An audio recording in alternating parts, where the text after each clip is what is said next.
koy defee toujours si suñuy émission sur Madère TV tey nag moom nous sommes avec Business Class am mbégte ñëw seeti ku ñuy wax Mamadou Diaw nekk un jeune entrepreneur sénégalais si réew boo xamante ni on parle beaucoup d' entrepreneuriat il a essayé dinañu wax depuis quand start-up la yor nag yor benn agence bu ñuy wax Digital Agency Upgrade Mamadou Diaw moo ñu recevoir fii dans le cadre de Business Class c' est avec un grand plaisir que ma ñoom tey parce que gis naa lu ngay liggéeyee am mbégte ma ne bon foog ma ñoo gis la pour ñu expliquer ñu un peu lan mooy sa liggéey mais avant loolu maa ngi lay nuyuwaat bu baax a baax Mamadou.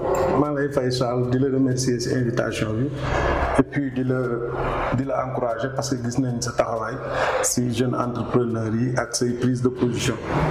ah jërëjëf alors ñu ngi fi maa ngi gis Digital Agency Upgrade lépp daanaka anglais nga ko defee quoi lii lan mooy Digital Agency et puis après pourquoi Upgrade.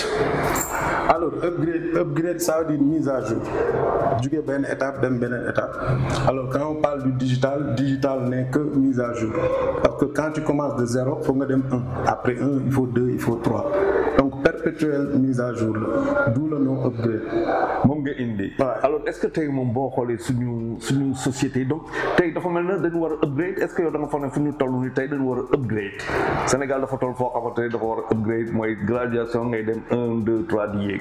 effectivement parce que ñun par exemple suñu cœur de métier mooy publicité et que avant digital am na lu fi amoon donc digital bu ñëwee mënuñu ñëw def comme les autres il faut que ñu ñëw upgrade ak yu ñu am mise à jour ko pour beneen niveau alors que c'est là que upgrade s'installe comme benn pont entre li fi amoon ak fi ñu jëm ak. alors aujourd'hui si liggéey bu ñuy def daanaka kañ nga ko commencé ak Mamadou balaa ngay ñëw di mën a kan mooy Mamadou Diaw foofu lañ ko war a tàmbale ñu toog si Digital Agency Upgrade kan la commencé idée bi lu mu ñëwee comment tu as concrétisé ba teg lii en place. Alors, avant Upgrade, c'est moi, parce que je suis un publicitaire. J'ai eu plus de 15 ans dans ce secteur de publicité. J'ai travaillé avec pas mal d'agences de com qui sont réputées en Afrique.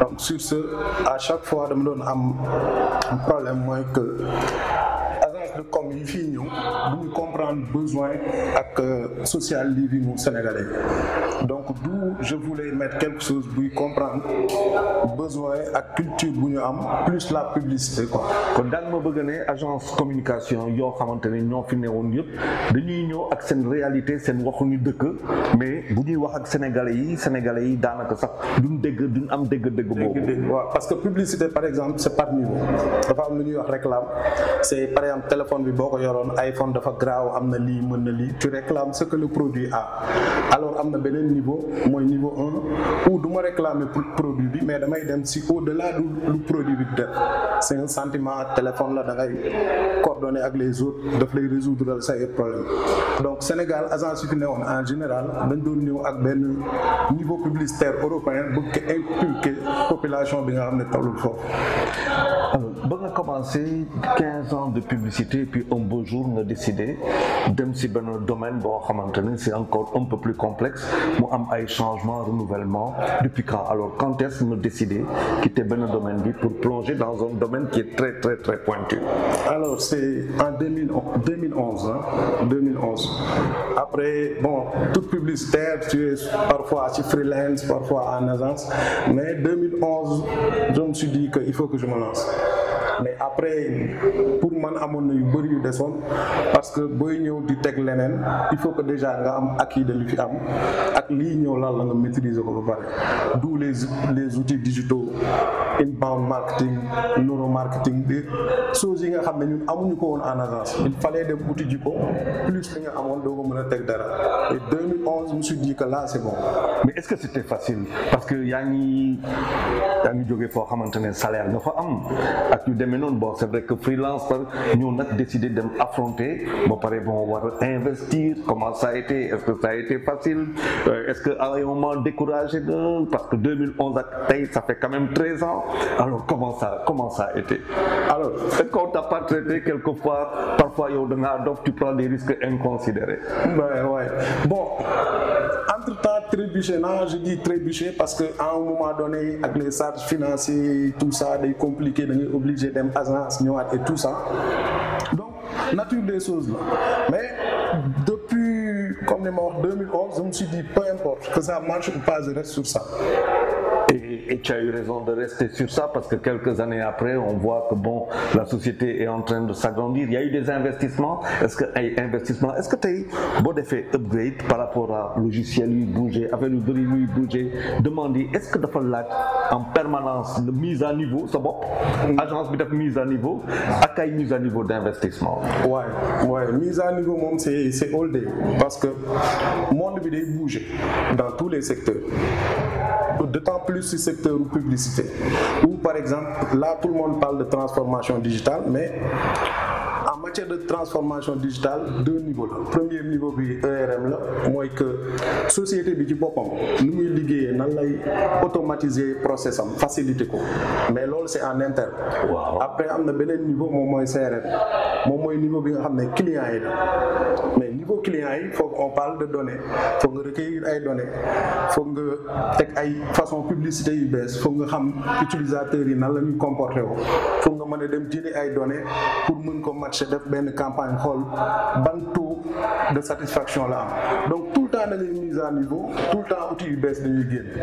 tey bu ñu doon wax par exemple ERM wala CRM comme lu ñu koy waxee bu ñu ko waroon faram fàccee lu muy tekki ERM mooy lan CRM pour que nit ñi xam ko.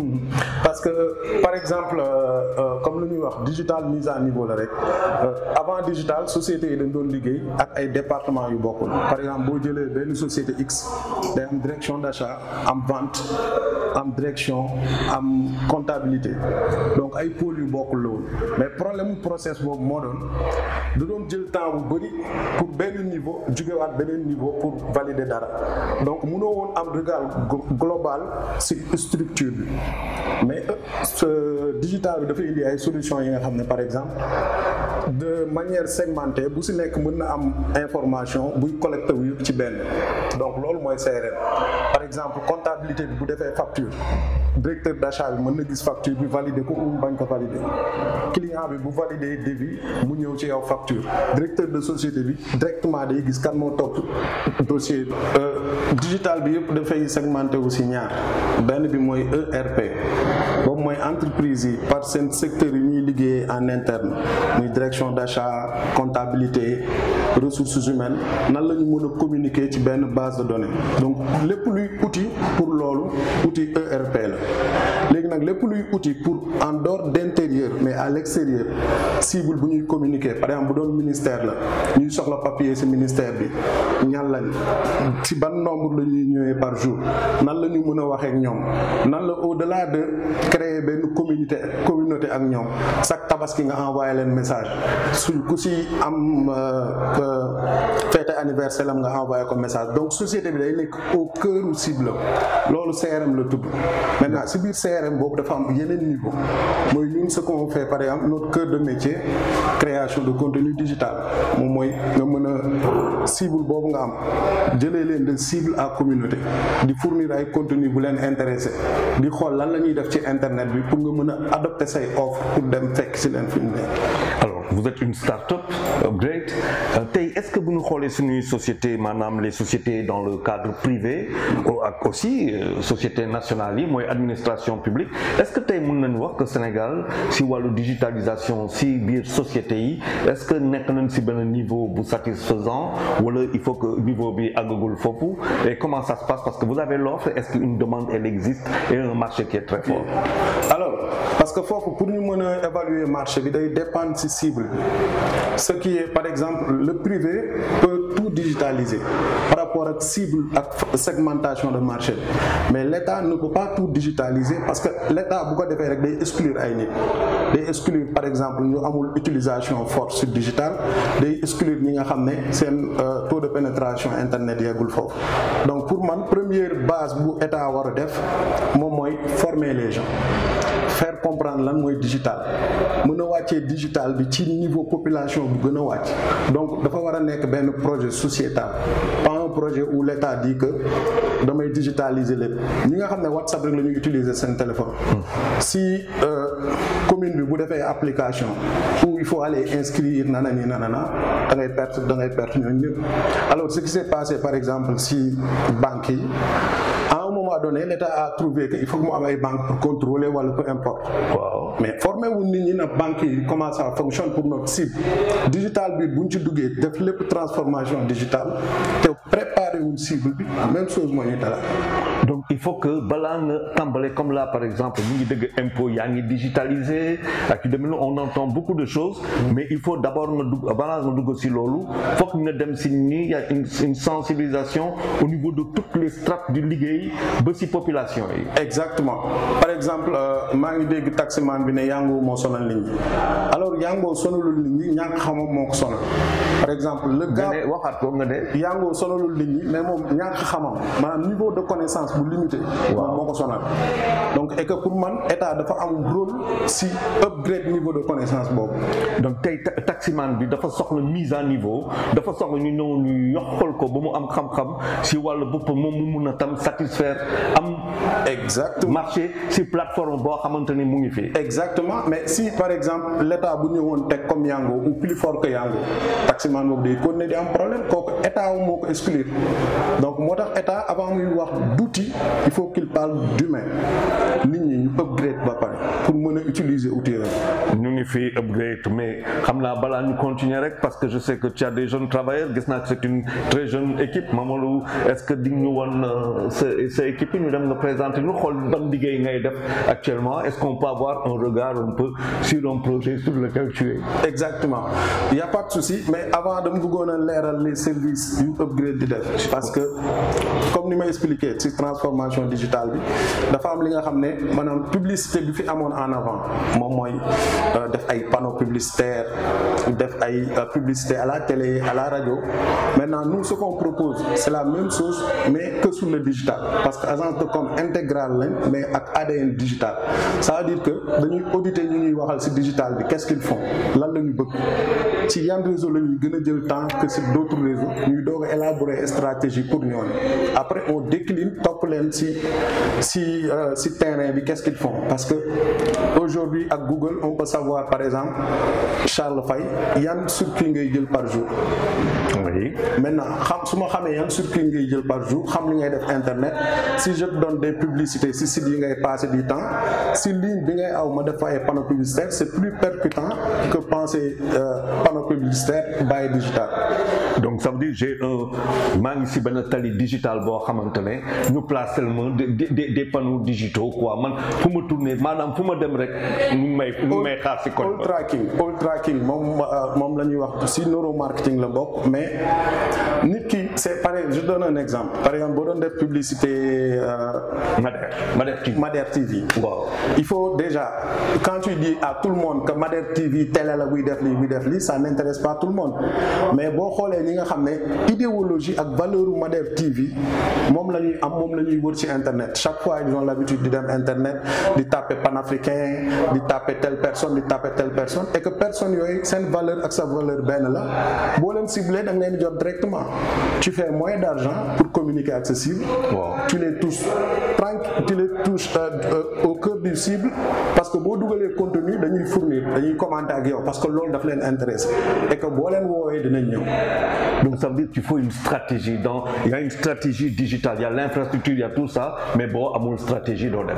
Par exemple l'emploi des jeunes gouvernement bi fi jógee il a beaucoup financé start-up sociétés yu bari ubbi nañ mais lu ñu fàtte mooy sociétés yooyu xam nañ seen produit par exemple si tu prends 10 ans pour construire dara boo ko tegee ci marché bi mais pendant ces 10 ans là yaa ngi sa produit mais pendant ces 10 ans là benn société bu mel ni Upgrade mi ngi étudier ñi nga war a jaay ñan lañ ak lan la ñuy def ak nan la ñuy wax ak ñoom donc tu vas pas reprendre 10 ans encore pour xam ne la pour doog a écouler ce produit ñun suñu service mooy tremplin boobu la ñuy nekk léegi nag bu ñu financer un jeune buy jaay ay dàll ou nga xam ne opportunité bi jaay ak waa Maroc moo gën a yomb wala beneen dëkk su communiqué wul produit am dafay des.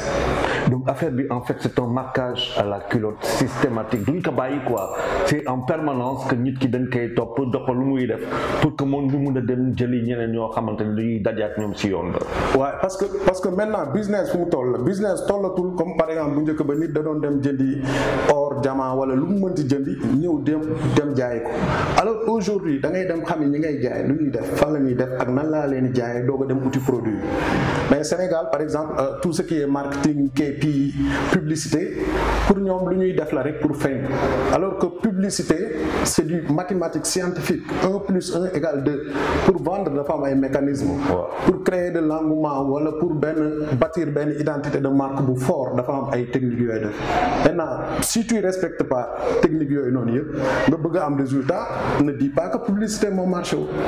alors tey yow kon boo demee si marché booy outil marché yëpp ngay expliquer c'est-à-dire tey ba xam booy ñëw par exemple soumission ak yu demee noonu yëpp ngay expliquer si offre technique yu ngay def. exactement day différer selon client bi par exemple société bu bëgg a jaay il faut que ñu xam lan la bëgg a jaay si ban période la koy jaay lu muy jaay ban ñaata lay jar si marché bi ñan ñooy jaay lu mel noonu donc nan nga mën a communiquer si sa produit ak nan nga ko mën a jaayee ñun on va au-delà de agence de com traditionnelle yi pour te dire que woy di nga am visibilité non moo te dire que si canal bi di nga am temps de conversion. ok d'accord identification ñu door a jàll si domaine process bi quoi. exact alors tey bu ñu xoolee bu baax a baax emploi est-ce que c'est facile bon les emplois parce que y a aussi les logiciels je pense que mise à niveau yaa koy waxal sa bopp. mais donc il y a toujours faut que toujours yow mu teg sa mise à jour le personnel bi da nga koy teg mise à jour investissement et aussi l'employabilité est-ce que c'est facile pour un jeune entrepreneur comme toi aujourd'hui d'avoir justement satisfaction si terrain yooyu. Bon, alors, je veux pas faire comme tout le monde pour dire que c'est compliqué, c'est nanana. Je m'attendais à ça. Donc, du doon lu nekk frein wala mais je dis que entreprendre ak ay yëfam ñooy ànd ci secteur d'activité bu mu mën a nekk ak terrain bu mu mën a nekk donc bu fekkee man damay entreprendre li fi am xam naa ko parewuma pour dékku ko je vais rester là pour dire que doxul marché wul kii moo def lii kii non je suis prêt pour loolu noonu yëpp avancer. Et on avance. Alors est-ce que maintenant on va aller à la découverte de ton équipe et de ton lieu de travail? Avec plaisir. On a Mélissa Diop, notre directeur artistique moom mooy gérer lépp luy jëm ci image par exemple société yi nga xam ne ñun ñoo gérer comme li ñuy wax seen communauté bi nan la ñuy par exemple tous les vendredis nan la ñuy mën a saafoonteeg communauté bi parce que publicité léegi nekkatul da ngay topp période rek nga communiquer il faut que nga continuer nekk ak sa communauté donc moom lépp luy contenu bu ñuy créer muy vidéo spot télé graphisme design moom loolu mooy liggéey. donc moom créativité moom dafa doon lu am solo quoi si directeur artistique. Ouais, parce que quand on parle de directeur artistique c'est un artiste plus benn culture publicitaire bu am doole maanaam yàgg ci agence de com xam lan mooy publicité xam lan mooy marketing ou doon concevoir benn simple visuel bi ngay concevoir c'est comment vendre quelque chose wala comment mettre beneen message en avant plus que autre chose. donc booy def visuel bi boo nekkee ci création bi da ngay dem à partir du fondement de l'entreprise ses logos. Exactement. Ses impacts loolu yëpp. comment rendre ça attractif beau avec benn effet wow c'est ça son rôle. Alors je vois deux grandes caméras il y a quelqu'un qui est dans son coin deux grandes autant pour moi des appareils. Est-ce que dafay nécessiter par contre ci biir liggéey bu ngay def nii dafa am ay ordinateurs yu am solo des gamers ak yu demee noonu est-ce que dafa ne quelque chose de spécifique au travail. Exactement parce que faut comprendre que machine yi du machine yëpp la ñu mën a liggéeyee y en a c'est fait pour ay bureautique d'autres c'est fait pour ay gaming parce que ñoo soxla plus de ressources am na yi nga xam ne pour société la et que quand on parle même société de fabricants yi quand on parle de benn produit pour société tout le monde sait que c'est 10 fois fois plus cher que les autres.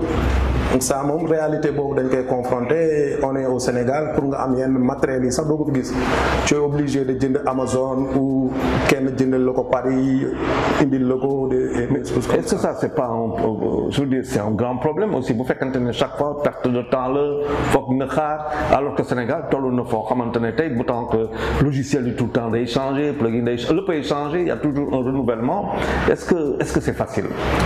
C'est pas facile mais comme li ma wax sànq. dama gëm ne par exemple quelqu'un bu am benn idée de créer benn produit benn service si marché bu disponible à Paris ak à Dakar ku nekk à Paris pour mu am matériel am exécuté en 9 mois ku nekk Dakar il lui faut 1 an. Ça réalité la. Donc compétitivité par rapport à des sociétés étrangères, ça peut être compliqué quoi. C'est très compliqué. Il faut donner plus que ñoom lu ñu am ak maigre moyen que yow yi nga am ak plus de moyens de ñoom yi ñu am. Donc c'est très compliqué. Et en plus avec investissement toujours se mettre à jour toujours avec les investissements te waroo gën a cher sinon kenn du ñëw si yow. C'est ça et que public cible bi comprendre wuñ lan mooy publicité parce que par exemple quelqu'un bu soxla benn identité de marque bu am doole pour muy doog a mën a dem jaay produit il préfère jël benn graphiste mu defaral ko benn visuel mu publier réalité boobu lañ toll alors que tout ce que tu dépenses pour benn unité de travail li mu fay kooku foog nga multiplier ko par 50 pour mën a am benn clavier wala benn souris. Alors est-ce qu'on peut juste voir un peu ce que la directrice artistique est en train de faire? Mën nañ ko xool? Ouais, allez-y. Alors faut m'expliquer un peu. Là, on est en train de préparer un budget pour le contenu digital de Upgrade qui parle de l'édito pour le premier mai, la fête du travail. On est allé sur une direction un peu spécifique, d'identité propre à Upgrade. La Lune. Et les astronautes. Tu vois. Les astronautes. Oui, c'est très futuriste ça. Et voilà, c'est ça. Donc c'est l'identité phare de Upgrade quand même. C'est ce qu'on utilise souvent sur nos plateformes. Donc en fait, prenez le temps de le Donc li ngeen di pare pour ça, c'est pour dans les jours qui viennent, c'est un. Mais le truc, dans le projet événement en décembre. C'est pas vrai? Non, décembre du 20. Oui. Et vos marchés, c'est plus des marchés publics ou c'est des marchés, vous êtes plus dans le privé? Bon, nous on répond à la demande et que on assume que Upgrade n'est pas une agence bas prix aussi, parce qu'on offre des services premium. Donc on ne travaille pas avec tout le monde et qu'on l'assume. En tout cas, ce qui se fait de très bien, se paie quand même cher. Se paie cher. C'est ça. Alors on va aller dans le bureau. Ouais, xaaral mu présenter le projet. C'est un projet à venir pour décembre. C'est le. C'est pour les fêtes de fin de décembre. Alors là déjà vous êtes sur un projet de décembre. Par exemple, ce genre d'événement, nous ce qu'on fait, c'est étudier quel partenaire le lii war a neex, faire le dossier sponsoring. C'est au-delà de la publicité, on cherche l'organisateur à se faire de l'argent. Vous anticipez sur la demande. Exactement. Lui il fait. Et vous suscitez le besoin. Exact. Oui, c'est très bien. Alors bu ñu xoolee affiche yi, affiche de cinéma sax daanaka man laay gis quoi. Wala. C'est ça. Nous on essaie d'allier. Lii sax bu ma xoolee bu baax affiche 3D la may jox. Loolu la wala. C'est ça. Par exemple, le ZAC de Upgrade, c'est on analyse savoir-faire sur le domaine yu bari yu bokkul, mooy tout ce qui est graphisme, création de visuel, tout ce qui est technique de communiquer aux cibles et tout ça. Donc on analyse tout ça, c'est ça le service de Upgrade.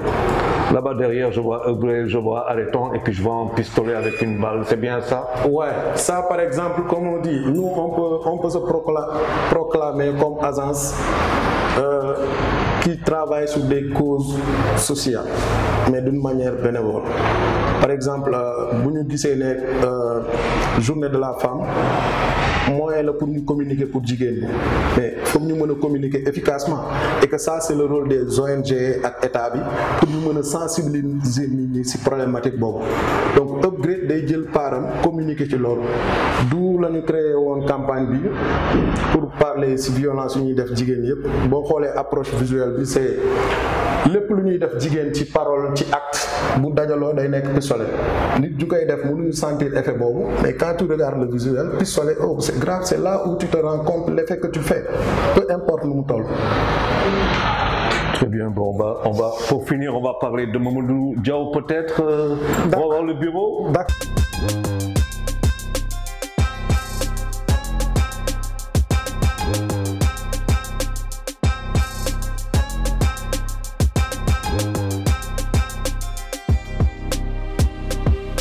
Alors, fille, c'est le bureau du boss.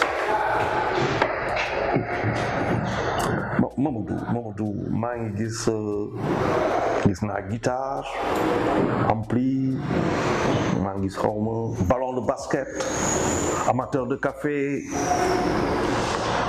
gis ay livres. On est loin de penser que digital, artiste, sportif, lecteur, kan mooy Mamadou c'est qui? Alors, Mamadou Diaw, c'est un jeune sénégalais bu yàgg bëgg publicité depuis bas âge. Peut-être publicité moo tax focus mu woon trop sur les études. Am benn éducation ancrée lébu Sénégal, donc ce qui me donne des valeurs de lébu étant Peul, donc le mix de tout ça, c'est ça qui est Mamadou Diaw. C'est ça qui t'a accompagné jusqu'à aujourd'hui. Ouais. Alors tey bu ñu doon wax par exemple Mamadou Diaw, est-ce que ce sont ces valeurs-là moom nga indi dans les valeurs de Upgrade? Tey bu ñu doon wax les valeurs de Upgrade, la vision et les objectifs. Est-ce que c'est loolu da nga ko accès maanaam socle bi c'est à partir de ton histoire, de ton cursus nga indi loolu yëpp? Ouais, c'est à partir de ça plus le mélange de découverte, parce que j'ai eu l'opportunité de voyager sous-région bi liggéey fa aussi. Un jeune sénégalais jékki-jékki am contrat Mali, xamul kenn Mali, jóg dem Mali pour liggéey. Ba nag na tu avais quel âge boobu? 20 et quelques ans, xaw ma foon kenn période boobu le problème mu guerre beeg yooyu yëpp doon am, mais je voulais découvrir, dem feneen xool comment ça marche, comment ça se passe. Vu que période boobu aw ma woon expérience bu bëri ci publicité, il me faut plus d'expérience, peu importe ci terrain bi ma ko doon def. Bu ma amoon demande ci période boobu mu nekkoon Irak sax damay dem, parce que objectif boobu laa amoon. Maintenant, kon yow tey mën nga tu comprends très bien kon le phénomène de partir, même da nga koy comprendre bu baax a baax, ce phénomène des jeunes qui veulent partir coûte que coûte. Exactement, parce que je trouve que comme nu ko Ivoirien di waxee, c'est conséquences qui conseillent, mais c'est pas conseil qui conseille. Donc il faut que nga dem nga gis ne leneen am na. Donc les gens boo demee Paris, man personnellement c'est si lépp axe de réflexion yooyu laay am, comment c'est arrivé là. Donc si ce comment c'est arrivé là, tu vois que il faut que secteur bu si nekk développé wu, bu si nekk apporter pierre à l'édifice de nu mu ko mën a defee d'une manière bu gën a professionnelle, bu gën a mise à niveau. Donc si élan boobu noonu laa taxawalee Upgrade. Valeur yooyu moom da nga koy partager avec say employés, ñaata employés le Upgrade am?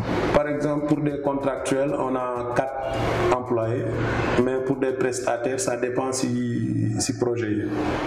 Et les projets dans l'année, on peut avoir une idée du nombre de projets que tu peux avoir au plus, parce que da nga ne sànq que c'est cher, donc yow en fait c'est un peu la loi de Pareto, hein. Ça veut dire que yow tu préfères avoir 10 clients pour lesquels tu travailles toute l'année mais qui t'apportent beaucoup plutôt que nga liggéey pour 90 clients yoo xamante ne coono coono lan lay indil. Parce que c'est au-delà de coono man par exemple personnellement ça me fait plaisir d'accompagner ay projets yu amul budget mais je le fais à titre personnel.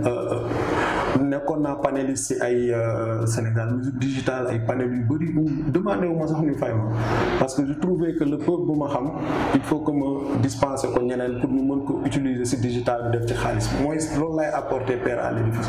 Maintenant quand il s'agit de upgrade juste pour les outils pour mën a xam lan la client bi soxla c'est des outils qui coûtent très très cher. On n'hésite pas à mettre les moyens sur les outils. On n'hésite pas à investir pour faire une formation pour nous donner plus de connaissances parce que nous adapter au marché international. Nous, on ne s'adapte pas au marché sénégalais. De ce fait que sous nos charges, c'est plus cher que les autres agences. On ne peut pas travailler avec n'importe qui. Madère TV, nous solliciter pour finir parce que c'est très intéressant qu'on finisse. Alors comment ça se passerait quoi? Comment ça se passerait, Madère TV, n'importe qui, gouvernemental ou pas, comment ça se passerait? Ouais, déjà, comme nous l'avons dit, c'est un process, moi, déjà, comprendre, parce que ministère il faut me communiquer. Mais pourquoi le ministère veut communiquer? Ñan la war a communiquer? Ñooñu qu'est-ce qu'ils font? Pourquoi le ministère depuis le début communiquer? Parce qu'il y a des problèmes internes yi nga xam ne communication interne ak externe ñaari affaire yu bokkul la am na ay marque yi nga xam ne seen silence moo gën seen communication mais silence boobu il faut le faire d'une autre manière comme par exemple boo jëlee Emirates relation presse moo ëpp doole budget communication et TLM stratégie donc balaa ñuy agir faut ñu analyser xool lan mooy problématique bi pourquoi ngay communiquer selon loolu ñu defal la offre sur mesure par rapport ak besoin yooyu. Le mot de la fin. Je vous remercie. Comme il m'a dit Charles, c'est moi personnellement beaucoup dans ces jeunes qui ont fierté. Parce que c'est une prise de position chaque fois de nous rejoindre. C'est ça qui nous fait qu'on n'est pas fou. Donc franchement, ça fait plaisir. Nous étions avec Mamadou Diaw, directeur général de Upgrade, une agence qui est digital lay yëngu muy liggéey di liggéey nag la qualité vraiment au-dessus. Ça a été un très grand plaisir d'être venu le voir aujourd'hui dans le cadre de l'émission Business Class. Xam naa bu beneen dinañ dem feneen. En tout cas, merci de nous avoir reçus. Merci grand Charles.